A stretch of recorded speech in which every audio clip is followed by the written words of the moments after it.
Cricket की Asia cup super 4 मरहले का पहला मैच पाकिस्तान का फातिहाना आगाज। शाहीनों ने बंगाल टाइगर्स को शिकस्त दे दी। 194 रन के ताक़ुब में पाकिस्तान ने स्कोर को बासानी मुकम्मल कर लिया। मोहम्मद रिजवान 63 रन बनाकर नाकाबिले शिकस्त रहे। कप्तान बाबर आजम 17 जबकि फ़खर जमान 20 रन बनाकर आउट हुए तो इमामुल हक ने शानदार बैटिंग की। 84 गेंदों पर 78 रन बनाए, 5 चौके और 4 छक्के लगाए। बांग्लादेशी कप्तान शकीबुल हसन ने टॉस जीतकर पहले बैटिंग करने का फैसला कर लिया। एशिया कप के मैच में हारिस रऊफ ने बांग्लादेश की बैटिंग लाइन को माउफ कर दिया। 6 ओवर्स में सिर्फ 19 रन देकर अहम तरीन 4 विकेटें हासिल कर ली। नसीम शाह भी बंगाली बल्लेबाजों पर कहर बनकर टूटे। 3 खिलाड़ियों को पवेलियन भेजा। पाकिस्तान के खिलाफ बांग्लादेश की पूरी टीम 193 रन बनाकर आउट हो गई।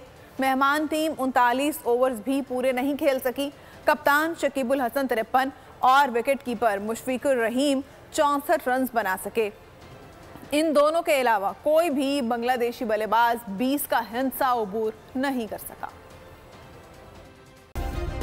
सब्सक्राइब करें और बेल दबाएं ताकि कोई खबर रह न जाए।